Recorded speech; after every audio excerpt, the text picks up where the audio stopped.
Hello, welcome to my channel the blue planet. आज हम पढ़ेंगे इकोसिस्टम एंड इट्स कंपोनेंट्स। तो कभी हम ये भी देखते हैं कि structure and function of ecosystem. जो स्ट्रक्चर होता है इकोसिस्टम का, वही क्या होता है, कंपोनेंट भी होता है इकोसिस्टम का। तो आज हम स्ट्रक्चर पढ़ेंगे, फंक्शन जो है नेक्स्ट लेक्चर में पढ़ेंगे, क्योंकि एक में हम इसको कवर नहीं कर सकते। लेक्चर क्या हो जाता है, फिर लंबा हो जाएगा। इसमें बहुत चीज़ें हैं जो बतानी है, इम्पॉर्टेंट हैं एग्जामिनेशन पॉइंट ऑफ व्यू से। तो उसमें जब कंपोनेंट्स ऑफ इकोसिस्टम पढ़ने से पहले हम ये जानेंगे कि इकोसिस्टम क्या होता है। तो इकोसिस्टम वर्ड जो बना हुआ है, दो वर्ड से बना हुआ है, इको और सिस्टम।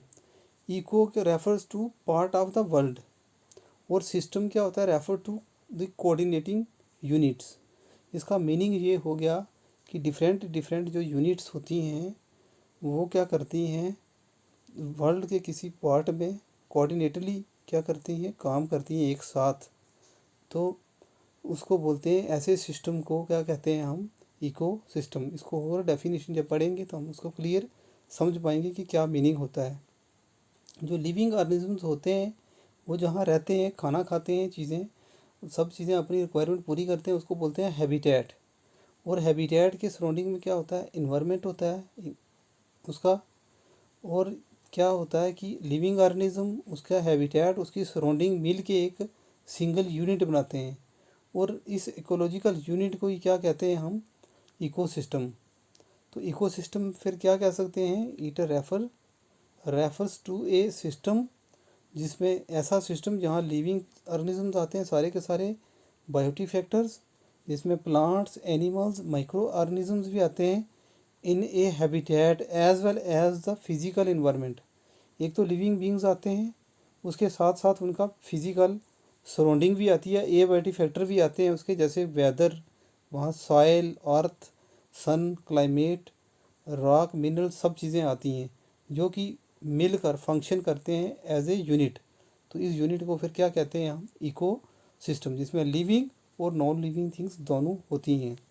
तो अगर शॉर्ट डेफिनेशन देखें इकोसिस्टम की, तो वो क्या होता है, ecosystem is the system of biotic and abiotic factor, living और नॉन लिविंग फैक्टर का होता है, which interacts with themselves that result into flow of energy and cycling of nutrients. इसमें होता क्या है, इकोसिस्टम ऐसा सिस्टम होता है जहाँ लिविंग और नॉन लिविंग थिंग्स आपस में इंटरेक्ट करते हैं, जिसके कारण क्या होता है, एनर्जी का फ्लो होता है और न्यूट्रिएंट्स की साइकिलिंग होती है इकोसिस्टम में। ये चीज़ देखते हैं हम। तो इकोसिस्टम की जो टर्म है, ये फर्स्ट टाइम अपीयर हुई थी एक पब्लिकेशन में, जो ब्रिटिश इकोलॉजिस्ट थे, जिनको बोटनिस्ट थे वो एक्चुअली, नाम था उनका सर आर्थर जॉर्ज टॉन्सले, उनकी पब्लिकेशन में इन 1935। तो हम ये मान सकते हैं कि जो इकोसिस्टम की टर्म है वो किसने दी थी, इनको शॉर्टकट में बोलते हैं एजी, सर एजी टॉन्सले ने 1935 में इकोसिस्टम की टर्म दी। तो क्या होता है, इकोसिस्टम का साइज़ डिफरेंट होता है। पूरे हम जंगल को भी इकोसिस्टम बोल सकते हैं, या एक छोटे से तालाब को भी इकोसिस्टम हम बोल सकते हैं। Different ecosystem are often separated by geographical barriers. बहुत सारे इकोसिस्टम होते हैं और कुछ क्या होते हैं, उनको जियोग्राफिकल बैरियर से भी क्या होता है, सेपरेटेड भी होते हैं। जैसे डेजर्ट इकोसिस्टम हो गया, माउंटेन इकोसिस्टम हो गया, ओशन इकोसिस्टम हो गया, are a isolated otherwise like lake और रिवर इकोसिस्टम हो गया, ये सिस्टम। और क्या होता है, as these borders are never rigid, लेकिन इनके बॉर्डर रिजिड नहीं है, इसलिए क्या है कि ये ओवरलैप भी करते हैं ये बॉर्डर। तो हम क्या मान सकते हैं, पूरी अर्थ को भी इकोसिस्टम मान सकते हैं एज ए सिंगल इकोसिस्टम, अर्थ को भी। और कोई एक लेक है, उसको क्या कर सकते हैं, डिवाइड कर सकते हैं बहुत सारे इकोसिस्टम में। तो हम क्या कह सकते हैं, इकोसिस्टम एक छोटा सा एज ए पडल भी हो सकता है, और एज लार्ज पूरे अर्थ को भी हम इकोसिस्टम कह सकते हैं। पडल हो गया, जब बारिश होती है तो थोड़ा सा पानी वहाँ रुक जाता है, खड्डा गड्ढा बन जाता है, वहाँ पानी रुकता है, और उसको बोलते हैं पडल। वहाँ पर थोड़ा इकोसिस्टम आ जाता है, छोटा सा कोई लिविंग ऑर्गेनिजम्स पानी में रहने वाले वो आते हैं, तो वो एक इकोसिस्टम वहाँ बन जाता है। जब पूरी की पूरी अर्थ को भी हम इकोसिस्टम कह सकते हैं। इसके अलावा एक्वेटिक इकोसिस्टम वो होता है पानी वाला, पॉन्ड जैसे हो गया, ओशन हो गया, सी हो गया, ये सब एक्वेटिक इकोसिस्टम होते हैं। और टेरेस्ट्रियल इकोसिस्टम हो गए लैंड वाले, जैसे grass land, forest ecosystem. Ecosystem natural भी हो सकता है, जैसे pond, lake, river, estuary, ocean, forest. जहाँ इकोसिस्टम क्या हो सकता है, मैन मेड, जिसको हम आर्टिफिशियल भी बोलते हैं। ये जैसे एक्वेरियम हो गया, कोई डैम हो गया, क्रॉप लैंड हो गया, गार्डन हो गया, आर्चर्ड, जहाँ पूरी की पूरी सिटी, ये क्या है, मैन मेड या आर्टिफिशियल इकोसिस्टम होते हैं। इकोसिस्टम परमानेंट भी हो सकता है, जैसे कोई लेक, फॉरेस्ट। और इकोसिस्टम टेम्परेरी भी हो सकता है, बनता है फिर ख़त्म हो जाता है, जैसे rain fade pond. Rain fade pond, जहाँ पर एक पॉन्ड है, कोई तालाब है जहाँ पर बारिश होती है, वो पानी आ जाता है, भरा रहता है, और जब बारिश का मौसम ख़त्म होता है, वो सूख जाता है, तो वहाँ का इकोसिस्टम ख़त्म हो जाता है, तो वो टेम्परेरी इकोसिस्टम भी, उसको हम कहते हैं टेम्परेरी इकोसिस्टम। इकोसिस्टम होता क्या है, ओपन सिस्टम होता है, जहाँ पर बाहर से सन से रेडिएशंस एनर्जी आती हैं और जहाँ पर यूज़ होती हैं लिविंग बींग्स के द्वारा, और फिर क्या होता है, in the form of heat की फॉर्म में वापस ये स्पेस में चली जाती है। तो इकोसिस्टम में क्या होता है, इसका फिजिकल इन्वायरमेंट होता है, इसमें बायोलॉजिकल कंपोनेंट्स होते हैं, और इनका आपस में इंटरेक्शन होता है। तो लिविंग बींग्स का उसके नॉन लिविंग के साथ और नॉन लिविंग के साथ इंटरेक्शन होता है इकोसिस्टम में। तो स्ट्रक्चर ऑफ इकोसिस्टम क्या होता है एंड इट्स कंपोनेंट क्या है इकोसिस्टम के, अब हम वन बाई वन पढ़ेंगे। तो क्या है, ecosystem is characterised by abiotic. Abiotic जब देखेंगे तो इसका मतलब है नॉन लिविंग। और बायो मीन्स होता है लाइफ, जब बी आयो बायोटिक देखेंगे यहीं पर स्टूडेंट क्या कर देते हैं, बायोटिक की जगह एबायोटिक में कोई एग्जांपल देते हैं, और जो बायोटिक, जहाँ एबायोटिक की देनी होती है वहाँ बायोटिक की दे देते हैं। तो जब आप BIO देखोगे बायो, तो इसका मतलब लिविंग फैक्टर्स। बायो देखोगे तो नॉन लिविंग फैक्टर्स होते हैं इकोसिस्टम के। विद इन एन इकोसिस्टम जो क्या होता है, लिविंग थिंग्स का हैबिटेट होता है, जिसको क्या बोलते हैं, फिजिकल एरिया होता है, जहाँ पर लिविंग थिंग्स क्या करते हैं, रहते हैं। और एक ऑर्गेनिज्म के हैबिटेट में अलग अलग एरियाज़ भी हो सकते हैं। हैबिटेट वो होता है जहाँ कोई ऑर्गेनिज्म रहता है, वहाँ खाना अपना खाता है, वो सारी अपनी ज़रूरतें पूरी करता है। तो इसमें अलग अलग एरियाज़ हो सकते हैं एक ही हैबिटेट में। जैसे एक ये माउस है, उसका हैबिटेट घर भी होता है, मतलब फील्ड भी होता है, खेतों में भी रहते हैं वो चूहे, गार्डन में भी रहते हैं, या घर में भी रहते हैं। तो उनका अलग अलग एरियाज़ में ये रहते हैं। कुछ एनिमल्स ऐसे होते हैं जो माइग्रेट करते हैं, तो उनके सीज़न के हिसाब से हैबिटेट बदलते रहते हैं। जैसे कि बर्ड्स क्या क्या होता है, समर में जो माइग्रेटरी बर्ड्स होते हैं उनका हैबिटेट क्या होता है, अलग होता है। विंटर में क्या होता है, अलग होता है। तो ये सारी चीज़ें इकोसिस्टम के साथ जुड़ी हुई हैं। तो अब कंपोनेंट्स ऑफ इकोसिस्टम आता है कि इकोसिस्टम के क्या कंपोनेंट्स हैं, कि स्ट्रक्चर क्या है इकोसिस्टम का। तो ये होगा इकोसिस्टम, ये बना होता है लिविंग, और ये हो गया एबायोटिक हो गया नॉन लिविंग, और बायोटिक हो गया लिविंग। तो क्या इकोसिस्टम के दो मेन कंपोनेंट होते हैं, नॉन लिविंग और लिविंग्स। तो एबायोटिक कंपोनेंट्स को हम फर्दर डिवाइड करते हैं इनटू क्लाइमेटिक फैक्टर और एडेफिक फैक्टर। क्लाइमेटिक फैक्टर को फिर हम डिवाइड करते हैं, सब डिवाइड करते हैं, रेन, लाइट, विंड, टेम्परेचर, ये सब क्या के सारे क्या हैं, ये सारे के सारे क्लाइमेटिक फैक्टर्स हैं। और एडेफिक फैक्टर वो होते हैं जो सॉइल के रिलेटेड होते हैं, कई बार क्वेश्चन भी आ जाता है, जो सॉइल के रिलेटेड होते हैं वो एडेफिक फैक्टर्स होते हैं, जिसमें सॉइल हो गया, पीएच हो गया, मिनरल्स हो गया, और इवन टोपोग्राफी हो गया। कभी कभी ये एबायोटिक कंपोनेंट्स तीन में भी डिवीज़न किया होता है, कभी ये क्लाइमेटिक फैक्टर अलग से किया होता है। क्लाइमेटिक फैक्टर को फिजिकल फैक्टर भी बोलते हैं हम, इसको अलग से रखा होता है। एडेफिक फैक्टर फिर टोपोग्राफी को अलग रखा होता है, लेकिन इस क्लासिफिकेशन में हमने टोपोग्राफी को एडेफिक में ही रखा है। तो ये भी ठीक है, अलग अलग बुक्स में अलग अलग तरह से बताया होता है, तो वो भी ठीक है, ये भी ठीक है। तो बायोटिक सिस्टम में क्या होता है, इसको डिवाइड करते हैं ऑन द बेसिस ऑफ कि न्यूट्रिशन कैसे लेते हैं, उसके हिसाब से वैसे किया होता है। तो इसमें प्रोड्यूसर आता है, कंज्यूमर आता है, और डिकम्पोजर। क्योंकि कंज्यूमर्स की फिर क्या फर्दर डिवीज़न होती है, primary consumer, secondary consumer, tertiary, quaternary consumer, इस तरीके से इनकी होती है। ये थोड़ा सा स्ट्रक्चर पहले सब देख लें, उसके बाद आगे आए, फिर वन बाई वन इनको थोड़ा सा इलेबोरेट करेंगे इसको। तो कंपोनेंट्स ऑफ इकोसिस्टम में पहला आता है बायोटिक कंपोनेंट्स। बायोटिक कौन सा हो गया, पहले ही मैंने बताया लिविंग कंपोनेंट इकोसिस्टम का जो होता है वो होता है बायोटिक कंपोनेंट। और एबायोटिक कंपोनेंट कौन सा हो गया, नॉन लिविंग जो कंपोनेंट्स होते हैं इकोसिस्टम के वो एबायोटिक कंपोनेंट्स में आते हैं। पहले हम इसको बायोटिक को पढ़ेंगे, फिर हम नॉन एबायोटिक को पढ़ेंगे। तो बायोटिक को कौन सा हो गया, लिविंग पार्ट इकोसिस्टम का, और उसके प्रोडक्ट हो गए जैसे एनिमल, प्लांट्स, बैक्टीरिया, फंजाई, ये सब चीज़ें क्या आती हैं, बायोटिक कंपोनेंट्स में आते हैं। तो बायोटिक कंपोनेंट्स को हम फिर डिवाइड करते हैं इनटू 3 मेन कैटेगरीज में, प्रोड्यूसर, कंज्यूमर और डिकम्पोजर में। इसको फर्दर डिवीज़न करते हैं हम।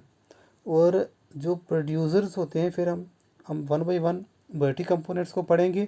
तो सबसे पहले आता है प्रोड्यूसर्स। प्रोड्यूसर्स को हम और क्या कहते हैं, ऑटोट्रॉफ्स भी बोलते हैं। इनको क्या बोलते हैं, ऑटोट्रॉफ्स भी बोलते हैं। और ये क्या होते हैं, इनको प्रोड्यूसर्स आर कॉल्ड ऑटोट्रॉफ क्योंकि ये 2 वर्ड से निकला हुआ है। ऑटो मतलब सेल्फ और ट्राफ्स मीन नर्शिंग। ये अपने आप की खुद नर्शिंग करते हैं कि अपना खाना क्या करते हैं, ये खुद बनाते हैं प्रोड्यूसर्स को ऑटोट्रॉफ्स बोलते हैं। There are 2 types of autotrophs. इसमें एक आता है फोटो ऑटोट्रॉफ्स और दूसरा कीमो ऑटोट्रॉफ्स। तो इसका मतलब ये है कि ऑटोट्रॉफ्स की भी, प्रोड्यूसर की भी हम फिर फर्दर डिवीज़न करते हैं। और ये 2 तरह के होते हैं, फोटो ऑटोट्रॉफ्स और कीमो ऑटोट्रॉफ्स। फोटो का मतलब होता है लाइट के साथ, जो लाइट को यूज़ करके क्या करते हैं, एनर्जी और खाना बनाते हैं, वो फोटो ऑटोट्रॉफ्स होते हैं। वो कौन से होते हैं, प्लांट्स होते हैं वो। तो ये क्या होते हैं, फोटो ऑटोट्रॉफ्स जो हैं वो एनर्जी सन से लेते हैं, सनलाइट से, और इसको कन्वर्ट करते हैं इनटू शुगर, जिसको बोलते हैं कार्बोहाइड्रेट में, ग्लूकोज में। इस प्रोसेस को बोलते हैं हम फोटोसिंथेसिस। इस दौरान जब फोटोसिंथेसिस होती है तो सन से क्या होता है, केमिकल एनर्जी बनती है और साथ ही साथ में कार्बन डाइऑक्साइड अब्जॉर्ब होता है और ऑक्सीजन रिलीज होता है इस प्रोसेस में। तो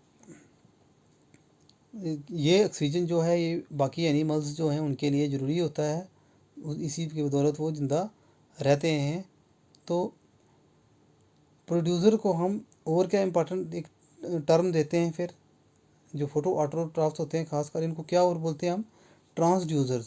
प्रोड्यूसर को और क्या बोल सकते हैं, ट्रांसड्यूसर। क्यों ट्रांसड्यूसर बोलते हैं, क्योंकि ये सोलर एनर्जी को, सनलाइट को इनटू केमिकल एनर्जी में, लाइट एनर्जी को केमिकल एनर्जी में कन्वर्ट करते हैं, इसलिए इनको ट्रांसड्यूसर भी कह सकते हैं हम। ये भी एक अच्छा वर्ड है फोटो ऑटोट्रॉफ्स का, जो प्रोड्यूसर हैं उनको।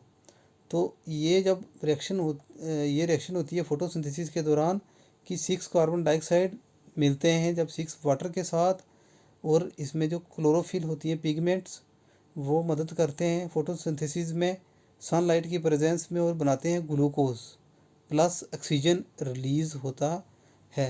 ये रिएक्शन होती है फोटोसिंथेसिस की। तो कभी क्वेश्चन ये भी आ सकता है रिएक्शन, तो याद रखें इसको भी। तो होता क्या फोटोसिंथेसिस में कि लाइट एनर्जी कन्वर्ट होती है इनटू केमिकल एनर्जी में।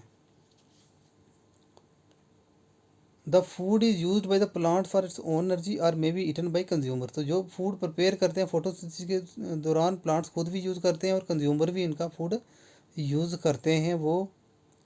तो ये जो इनकी एग्जांपल है, ये ग्रीन प्लांट सारे के सारे लैंड पे हों, जब पानी में हों, जब फाइटोप्लैंक्टन्स हों, ग्रासीज हों, क्रॉप्स हों, ये सारी की सारी फोटो ऑटोट्रॉफ्स के एग्जांपल हैं।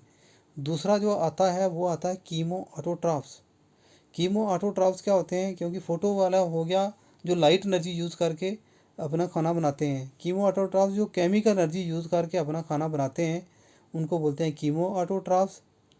देज ऑर्गेनिज्म क्या करते हैं, ऑब्टेन करते हैं energy from inorganic chemical process से, ये एनर्जी ऑब्जॉर्व करते हैं, लेते हैं, ऑब्टेन करते हैं। तो क्या करते हैं, ये मोस्टली कॉमन कहाँ कहाँ पाए जाते हैं, डीप वाटर में मिलते हैं, बिल्कुल पानी में, गहरे पानी में, जहाँ पर सनलाइट नहीं होती।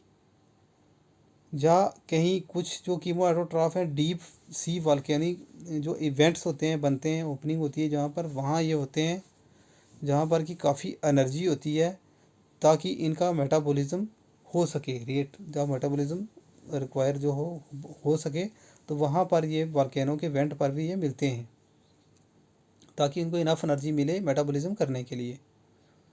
तो कीमोऑटोट्रॉफ्स क्या करते हैं, ये वोलेटाइल केमिकल्स जो होते हैं जैसे molecular hydrogen sulphide H2S, element sulphur, ferrous, iron और अमोनिया वगैरह की एनर्जी, ये इनके लिए एनर्जी सोर्स होते हैं। इनको यूज़ करके क्या करते हैं, ये अपनी एनर्जी बनाते हैं, खाना बनाते हैं। इसकी एग्जांपल है आयरन बैक्टीरिया। कीमोऑटोट्रॉफ्स की सबसे अच्छी एग्जांपल क्या है, आयरन बैक्टीरिया होती है, जिसको बोलते हैं असी एसिडिथियोबैसिलस फेरो ऑक्सीडेंस, ये होता है।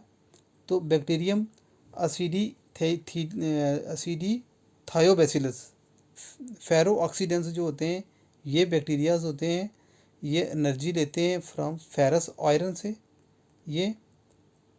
और इस प्रोसेस में क्या होता है कि ये क्या कन्वर्ट करते हैं, आयरन एटम्स बनाते हैं मॉलिक्यूल से। आयरन जो मॉलिक्यूल्स होते हैं उनसे ये एटम बनाते हैं ताकि वो इजीली वाटर में डिज़ोल्व हो सकें। तो ये रिएक्शंस होती है इसमें इस तरह से। और फिर नेक्स्ट आता है प्रोड्यूसर्स के बाद जो है, ऑटोट्रॉफ्स के बाद आता है कंज्यूमर्स। कंज्यूमर्स को हम बोलते हैं हेटेरोट्रॉफ्स भी बोलते हैं, हेटेरोट्रॉफ्स बोलते हैं। और ये क्या होते हैं, इनको हेटेरोट्रॉफ्स इसलिए बोलते हैं क्योंकि हेटेरो जो है ये दो ग्रीक वर्ड से बना हुआ है। हेटेरो मतलब होता है अदर और ट्राफ्स का मतलब होता है फीडिंग। तो ये ऑर्गेनिज्म जो होते हैं are known as consumer as they consume the matter built up by the producers.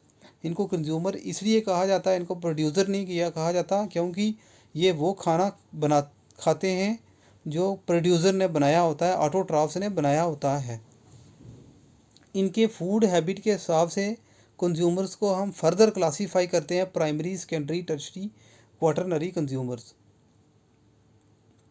ये एक फूड चेन है। तो जो नीचे हम इनके स्टेप्स पढ़ेंगे, तो पहले हमें फूड चेन अगर हम याद रखें कि ग्रास होपर, फ्रॉग, स्नेक, हाक एक बना लें, उसके बाद अगर इसको पढ़ें तो हम आसानी से इसको याद कर सकते हैं। तो इसमें हर्बीवोर जो होता है, जिसको हम प्लांट ईटर कहते हैं, जो प्लांट्स को खाते हैं उनको क्या बोलते हैं, हर्बीवोर्स। ये प्राइमरी कंज्यूमर होते हैं, कहाँ, जैसे ग्रास होपर है, ये क्या है, प्रोड्यूसर तो नहीं है, प्रोड्यूसर ये है ग्रास। और ग्रास होपर क्या है, प्राइमरी पहला कंज्यूमर है ये होता है, इसलिए इसको प्राइमरी कंज्यूमर कहते हैं। ये डायरेक्टली फीड करते हैं प्रोड्यूसर को। तो ये ग्रास होपर डायरेक्टली फीड कर रहा है ग्रास को, जो कि प्रोड्यूसर है। तो ये एग्जांपल होगी ग्रास होपर, रैबिट, गोट, शीप जो है हर्बीवोर की एग्जांपल होगी। दूसरा कंज्यूमर आता है कैटेगरी का, उसको बोलते हैं कार्निवोर, जो फ्लैश ईटर होता है, जिसको मीट ईटर भी कहते हैं। और ये क्या फीड करते हैं ऑन हर्बीवोर्स को। ये कार्निवोर जो होते हैं जो हर्बीवोर को खाते हैं, प्लांट्स को खाने वाले एनिमल्स को। तो ये क्या होते हैं, जब प्राइमरी कंज्यूमर को खाने वाले होते हैं उनको बोलते हैं सेकेंडरी कंज्यूमर्स। जैसे ये है फ्रॉग, ये क्या है, सेकेंडरी कंज्यूमर है क्योंकि ये हर्बीवोर को खा रहा है। तो इसकी एग्जांपल है बहुत सारी इंसेक्ट्स, फिशेस। और यहाँ पर हम फ्रॉग को भी एग्जांपल बता सकते हैं कि ये क्या है, सेकेंडरी कंज्यूमर है। टर्शरी कंज्यूमर क्या होता है, हायर लेवल कंज्यूमर होता है, जो फीड होता है करते हैं एनिमल ईटिंग एनिमल्स। ये ऐसे एनिमल्स को खाते हैं जो एनिमल्स को खाते हैं। जैसे यहाँ पर फ्रॉग ग्रास होपर को खा रहा है, ग्रास होपर एनिमल है, तो ये फ्रॉग को खाएंगे स्नेक। तो ये क्या है, एनिमल ईटिंग एनिमल को खाते हैं ये। तो ये टर्शरी कंज्यूमर होते हैं, ये मोस्टली लार्ज एनिमल्स होते हैं। यहाँ पर एग्जांपल है स्नेक की कि ये क्या है, टर्शरी कंज्यूमर है। और क्वाटरनरी कंज्यूमर हो गए जो टॉप पर होते हैं, जैसे हाक है, ये टॉप होते हैं फूड चेन के, और दे ईट टर्शरी कंज्यूमर्स को खाते हैं। जैसे स्नेक यहाँ पर टर्शरी कंज्यूमर है, उसको ये खाते हैं क्वाटरनरी। तो इसमें लायन आता है, वॉल्व्स आता है, पोलर बियर आता है, ह्यूमन आता है, और हाक भी आता है। ये एग्जांपल यहाँ पर दी हुई है। तो आई होप आप समझ गए होंगे। तो ओमनीवोर क्या होते हैं, ऐसे ऑर्गेनिजम्स जो प्लांट्स को भी खाते हैं और एनिमल्स को भी खाते हैं, दोनों को खाते हैं। जैसे कॉकरोच हो गया, फॉक्स हो गया, ह्यूमन, इनको हम बोलते हैं ओमनीवोर्स। इसके अलावा कंज्यूमर की एक इम्पॉर्टेंट और टाइप होती है जिसको बोलते हैं डेट्राइटिवोर्स, और स्क्वेंजर भी बोलते हैं इसको, या डेट्राइटस फीडर भी बोलते हैं इसको। ये वो एनिमल्स होते हैं जो डेड ऑर्गेनिक मैटर खाते हैं, ये इनका फूड होता है। जो कोई भी डेड ऑर्गेनिक मैटर हो, जो कोई भी ऑर्गेनिज्म मर गया हो, जैसे लाइन या टाइगर क्या शिकार करके ज़िंदा को उसको मार के खाते हैं, लेकिन कुछ ऑर्गेनिजम्स होते हैं जो मरे हुए को खाते हैं। तो ये मरे हुए डेड बॉडी मतलब जो होती है जो मैन होता है बॉडी के, उनको खाता है। उनको बोलते हैं डेट्राइटिवोरस और scavengers. They directly consume dead organism and there parts. ये डेड ऑर्गेनिज्म और उनके पार्ट्स को खाते हैं। इनकी एग्जांपल होती है जैसे इनको सेकेंडरी डिकम्पोजर भी कहते हैं कभी हम। इनकी एग्जांपल है अर्थवर्म, टर्माइट्स, क्रैब्स, आंट्स और वल्चर वगैरह। तो ये सब के सब क्या होते हैं, ये डेट्राइटिवोरस होते हैं या स्क्वेंजर्स होते हैं। ये क्या खाते हैं, डेड ऑर्गेनिक मैटर। तो sometime these consumers are characterised as macro consumers. कौन से, ये सारे जो पढ़े हैं हमने, चाहे प्रोड्यूसर जो कंज्यूमर जितने भी हैं कंज्यूमर में, जिसमें हर्बीवोर भी हो गया, कार्निवोर भी हो गया, ओमनीवोर भी हो गया, डेट्राइटिवोर भी हो गया, ये सारे के सारों को हम बोलते हैं मैक्रो कंज्यूमर में ये आते हैं। तो अमाउंट ऑफ लिविंग मटेरियल या organic matter in different trophic levels. Living material का जो ऑर्गेनिक मैटर का अलग अलग फूड चेन के ट्रॉफिक लेवल पे जो अमाउंट होती है, किसी फूड चेन की जो स्टेज में कोई अमाउंट होती है उसको बोलते हैं स्टैंडिंग क्रॉप। कौन किसकी, किस चीज़ की, ऑर्गेनिक मैटर की अमाउंट, लिविंग मैटर की अमाउंट जो होती है उसको स्टैंडिंग क्रॉप बोलते हैं। और ये क्या होता है, जब लिविंग मैटर होगा बोथ प्लांट्स एंड एनिमल दोनों चीज़ें इंक्लूडेड हैं इसमें। तो ये याद रखना है कि बार बहुत क्वेश्चन आ जाता है कि स्टैंडिंग क्रॉप क्या होता है, उसमें ऑर्गेनिक मैटर को हम बोलते हैं। फिर आ जाता है डिकम्पोज़र। डिकम्पोज़र क्या होते हैं, जो ये इनको सेप्रोफाइट्स भी कहते हैं, रिड्यूसर भी कहते हैं इनको। ये डिकम्पोज करते हैं dead plants and animal parts को by releasing the extra cellular enzymes over them. ये क्या करते हैं कि एक तो एंडो सेलुलर एंजाइम होता है, एक एक्स्ट्रा सेलुलर एंजाइम होता है। ये एंजाइम्स होते हैं जो बॉडी के बाहर ये रिलीज़ करते हैं। जब कोई चीज़ मरती है, जैसे कोई डॉग या कोई एनिमल मरा, तो पहले दिन जब मरेगा उसकी स्मेल नहीं आती, बाद में क्यों आती है, क्योंकि ये एक्स्ट्रा सेलुलर एंजाइम जो हैं 2-3 दिन में के अंदर ये ऑर्गेनिज्म उस पर छोड़ देते हैं, और इन्हीं की वजह से क्या होता है, उसकी बॉडी सड़ने लगती है और वो स्मेल आने लगती है। तो ये क्या करते हैं, जो कम्प्लेक्स ऑर्गेनिक मैटर होता है उसको सिंपलर इनऑर्गेनिक मैटर में कन्वर्ट कर देते हैं। फिर बाद में ये मैटर साइल में मिक्स हो जाता है। तो इनकी एग्जांपल क्या है डिकम्पोज़र की, जैसे बैक्टीरिया, कुछ फंजाई, कुछ प्रोटोजोआ, ये सब इनकी एग्जांपल्स होती हैं। ये क्या करते हैं, रीसाइक्लिंग करते हैं न्यूट्रिएंट्स की। तो जैसे कोई वेस्ट आता है उसकी रीसाइक्लिंग में ये बहुत मदद करते हैं। ये दीज आर वेरी हेल्पफुल होते हैं ये। तो ये कम्प्लेक्स मैटर को सिंपलर क्या करते हैं, ब्रेक कर सकते हैं बाई एंजाइम एक्शन के थ्रू। और यही जो माइक्रो ऑर्गेनिजम्स होते हैं ये छोटे होते हैं, ये जो डिकम्पोज़र होते हैं ये बॉडी में इनकी स्मॉल होते हैं, माइक्रोस्कोपिक होते हैं ज़्यादातर। इस वजह से इनको हम माइक्रो कंज्यूमर कहते हैं। इनको क्या कहते हैं हम, माइक्रो कंज्यूमर। और जो पहले पढ़े थे हमने ओमनीवोर, डेट्राइटिवोर और बाकी जो हर्बीवोर, कार्निवोर, वो मैक्रो कंज्यूमर थे, बड़े कंज्यूमर थे। और ये कभी कभी इस तरीके के कैरेक्टराइजेशन भी आपको बुक में कहीं दिखने को मिलेगी। तो नेक्स्ट आता है हमारा एबायोटिक कंपोनेंट्स क्या होते हैं। तो एबायोटिक जो कंपोनेंट्स होते हैं इकोसिस्टम के, जो नॉन लिविंग पार्ट होते हैं, कंपोनेंट होते हैं इकोसिस्टम के, वो होते हैं एबायोटिक कंपोनेंट ऑफ इकोसिस्टम। तो ये क्या होता है, अलग अलग इकोसिस्टम में अलग अलग ये एबायोटिक सिस्टम जो हैं चेंज होते रहते हैं। जैसे एक्वेटिक इकोसिस्टम में किसी में अगर देखोगे पानी वाले में, तो वहाँ आपको डिज़ॉल्व ऑक्सीजन मिलेगा, वहाँ आपको अवेलेबल न्यूट्रिएंट्स मिलेंगे, सैलिनिटी मिलेगी, वाटर डेप्थ मिलेगी, टर्बिडिटी और सनलाइट और वाटर पीएच, इस तरह के पैरामीटर्स मिलेंगे। और जब आप क्या देखेंगे कि टेरेस्ट्रियल कोई इकोसिस्टम देखेंगे, वहाँ पर आपको sunlight, nutrients, wind, altitude, rain, temperature, soil types, इस तरह के पैरामीटर्स आपको मिलेंगे। तो एबायोटिक जो कंपोनेंट्स होते हैं इनको हम फर्दर डिवाइड करते हैं इनटू क्लाइमेटिक फैक्टर्स और एडेफिक फैक्टर्स।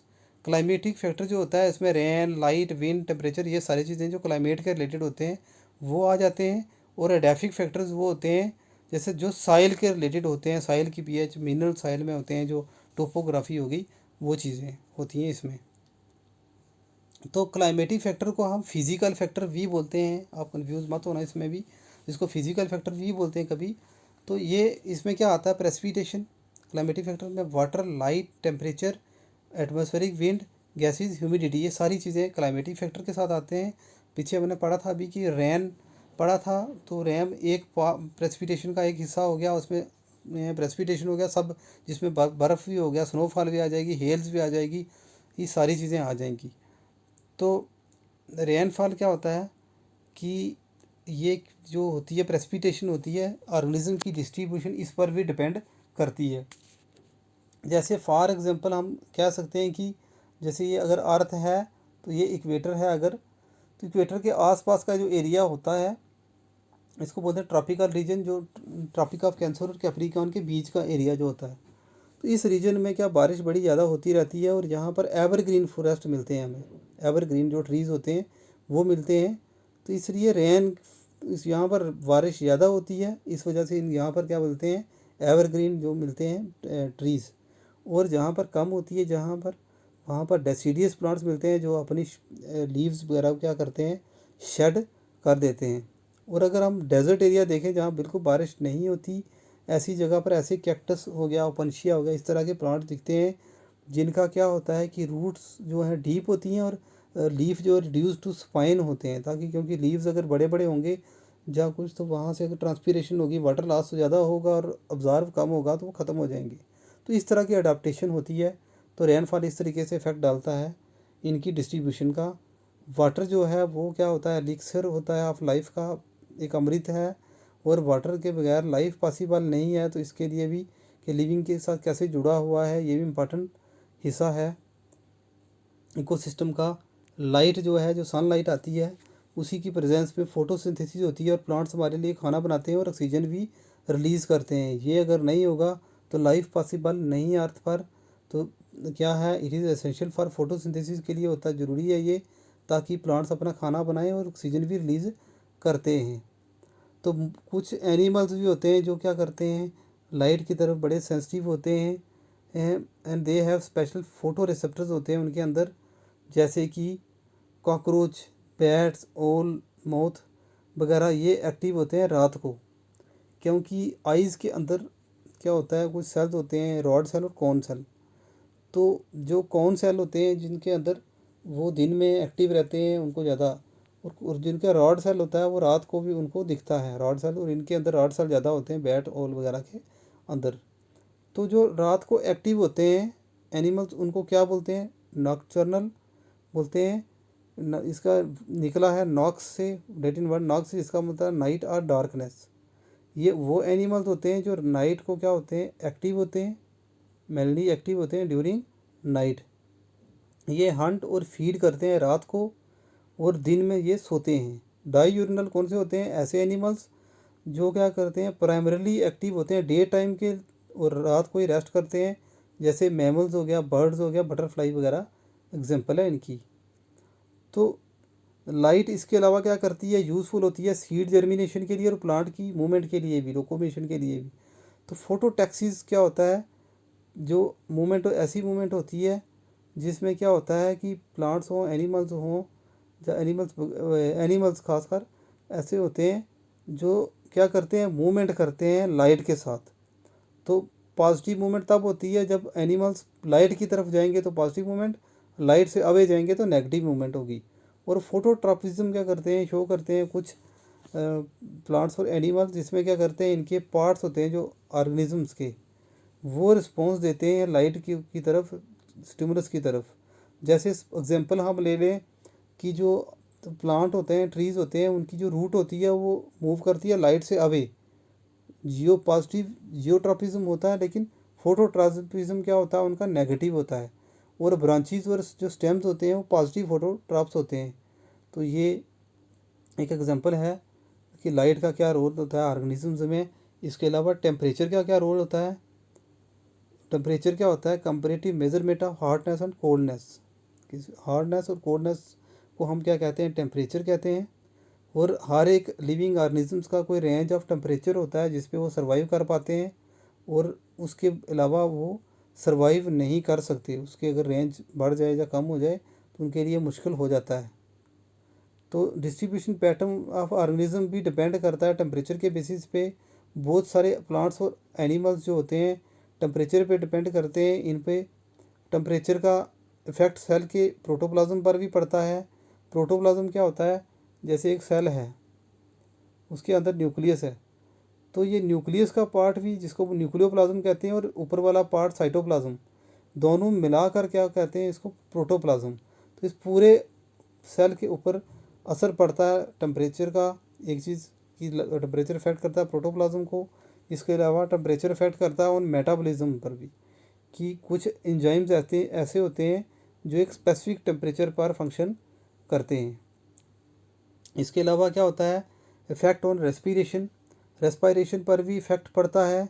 और वांट हाफ रूल भी क्या कहता है कि रेट ऑफ रेस्पिरेशन डबल हो जाती है with the increase of temperature by 10 degree centigrade. अगर 10 डिग्री टेम्परेचर बढ़ेगा तो रेट ऑफ रेस्पिरेशन क्या हो जाएगा, डबल हो जाएगा। ये वंट हाफ रूल या लॉ कहता है। किसके केस में, पाइकोलोथर्मिक एनिमल्स जो होते हैं उनके। पाइकोलोथर्मिक एनिमल्स को एक्टोथर्म भी बोलते हैं। ये वो एनिमल्स होते हैं जिनका बॉडी टेम्परेचर जो है क्या होता है, एडजस्ट होता है बाहर इन्वायरमेंट के हिसाब से। ये होता है, ये एडजस्ट करते हैं। इनको कोल्ड ब्लडेड एनिमल्स भी कहते हैं। और जैसे इनकी एग्जांपल है इनवर्टिब्रेट्स, स्पाइसीज जैसे फिशेस वगैरह, रेप्टाइल्स हो गए, एम्फीबियन जैसे फ्रॉग वगैरह, ये इनकी एग्जांपल है पाइकोलोथर्मिक की, कोल्ड ब्लडेड की।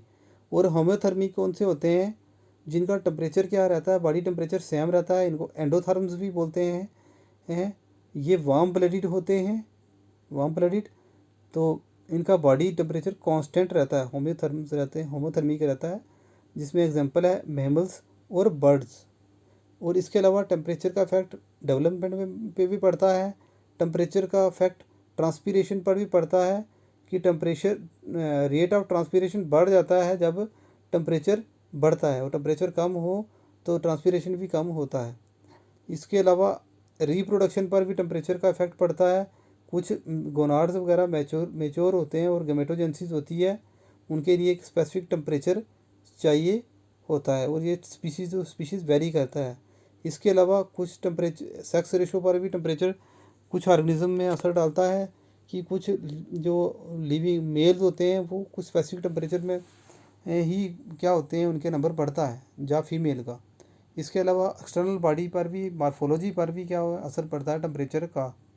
इसके अलावा विंड क्या होती है, विंड का भी बड़ा रोल होता है, एज ए एबायोटिक सिस्टम होता है ये भी, कि ये क्या करती है, विंड सीड की डिस्पर्सल में मदद करती है। विंड आल्सो इम्पॉर्टेंट क्या करती है, एबायोटिक कंपोनेंट होती है, कि ह्यूमिडिटी को जो है ये भी डिपेंड करती है विंड के ऊपर। इसके अलावा विंड क्या करती है, एनीमोफिली करती है। एनीमोफिली वो चीज़ होती है कि पोलिनेशन बाय विंड, कि पोलिनेशन होती है तभी जर्मिनेशन होती है और प्लांट्स ग्रो करते हैं, तो वो भी क्या कौन कौन करता है, विंड करता है। इसके अलावा रेट ऑफ ट्रांसपिरेशन भी क्या करती है, डिपेंड करती है विंड की स्पीड पर। जितनी ही ज़्यादा स्पीड ज़्यादा होगी उतनी ही क्या होगा, ट्रांसपिरेशन ज़्यादा होता है। तो विंड का मैंने बताया कि सीड और फ्रूट्स डिस्पर्सल में भी बड़ा रोल होता है। ऑक्सीजन जो है वो लिविंग ऑर्गेनिजम्स के लिए इम्पॉर्टेंट है, फोटोसिंथेसिस में निकलती है, और इसके अलावा लाइफ पॉसिबल नहीं है, इसका भी बड़ा रोल है। तो ह्यूमिडिटी क्या होती है, कि इसका भी इम्पॉर्टेंट रोल होता है। जब बारिश का मौसम आता है तो वहाँ प्रेसिपिटेशन ज़्यादा होता है, पसीना ज़्यादा होता है आता है। इसके अलावा क्या होता है, ट्रांसपीरेशन भी, ह्यूमिडिटी अगर ज़्यादा होगी तो ट्रांसपीरेशन कम होता है प्लांट्स में, ये चीज़ भी देखने को मिलता है। तो इस तरीके से ह्यूमिडिटी इफेक्ट डालती है। एडेप्टिव फैक्टर्स कौन से होते हैं फिर नेक्स्ट, एडेप्टिव फैक्टर्स होते हैं, मैंने पहले ही बताया, ये ग्रीक वर्ड से एडेफो से निकला, जिसका मतलब होता है floor. Adaptive factors related to किसके होते हैं, सॉइल और इसके सबस्ट्रेटम के, सॉइल के रिलेटेड होते हैं ये। सॉइल का पीएच, मिनरल्स और टोपोग्राफी के रिलेटेड ये होते हैं एडेप्टिव फैक्टर। तो जिसमें सॉइल का जियोग्राफिकल फीचर्स आते हैं सारे के सारे, मिनरल कंटेंट सॉइल के, टाइप ऑफ सॉइल कैसी है, पीएच क्या है, अमाउंट ऑफ वाटर कितना है सॉइल में, ये सब एडेप्टिव फैक्टर्स में आता है। इसके अलावा अवेलेबल न्यूट्रिएंट्स कितने हैं सॉइल में, और कौन कौन से ऑर्गेनिजम्स रहते हैं इस सॉइल में, ये सारे के सारे एडेप्टिव फैक्टर में आते हैं। जैसे कि फॉर एग्ज़ाम्पल कैक्टस जो है वो सैंड में रहता है, जबकि जो कि काफ़ी ड्राई होती है मिट्टी, जबकि कैक्टेल्स जो होते हैं एक प्लांट्स होते हैं जो कि सैचुरेटेड साइल में रहते हैं, जहाँ पानी ज़्यादा होता है, जहाँ जैसे वेटलैंड में ये रहते हैं कैक्टेल्स। तो नेक्स्ट है मिनरल्स।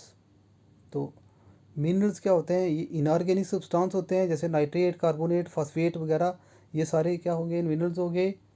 तो ये क्या करते हैं? पानी में घुलते हैं, डिजॉल्व इन वाटर, और सॉइल में भी पाए जाते हैं ये मिनरल्स। तो इनकी माइक्रो ऑर्गेनिजम्स क्या करते हैं? प्लांट्स और एनिमल्स में ये होते हैं, इनकी रिसाइकलिंग करते हैं और दोबारा से ये सॉइल में चले जाते हैं। ये जो एलिमेंट्स होते हैं, मिनरल्स होते हैं, जो इन ऑर्गेनिक एलिमेंट्स होते हैं, ये इनको हम डिवाइड करते हैं मैक्रो एलिमेंट्स, जो लिविंग बीइंग्स को ज़्यादा अमाउंट में चाहिए होते हैं, जैसे नाइट्रोजन, फास्फोरस, पोटाशियम वगैरह। तो इनको उस बेस पे डिवाइड किया होता है, इसको मैक्रो एलिमेंट्स कहते हैं। मीज़ो एलिमेंट्स जो उनसे थोड़े कम अमाउंट में चाहिए होते हैं, जैसे मैग्नीशियम, कैल्शियम वगैरह, सल्फ़र। और जो बिल्कुल ट्रेस में चाहिए होते हैं, जिनको माइक्रो एलिमेंट्स या ट्रेस एलिमेंट भी कहते हैं, जैसे iron, manganese, zinc, boron, copper, molybdenum, silicon वगैरह। तो the amount of these inorganic substance present at a given time in ecosystem is designated as standing state। जो इनऑर्गेनिक सब्सटेंस होते हैं किसी इकोसिस्टम में, उनका जो अमाउंट होता है इन ऑर्गेनिक सब्सटेंस का, किसका? इनऑर्गेनिक सब्सटेंस का इकोसिस्टम में जो अमाउंट होता है, उसको हम टर्म देते हैं स्टैंडिंग स्टेट और स्टैंडिंग क्वालिटी। जो ऑर्गेनिक का हमने पढ़ा था वो क्या होता है? Standing crop. और इनऑर्गेनिक का क्या हो गया? स्टैंडिंग स्टेट और स्टैंडिंग क्वालिटी। ये भी कभी क्वेश्चन आ सकता है, इसको इंपॉर्टेंट है, याद रखना है आपने। टोपोग्राफी क्या होता है?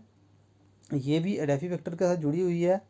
ये क्या होता है? लैंड की टोपोग्राफी सच एज स्लोप कैसा, डिप्रेशन, वैलीज, माउंटेन्स, एलिवेशंस, ये सारे के सारे फीचर जो होते हैं ये एबोटिक सिस्टम ऑफ इकोसिस्टम के होते हैं, ये टोपोग्राफी के साथ जुड़े हुए हैं।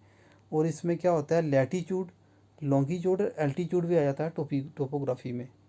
तो this is all about the ecosystem and its component.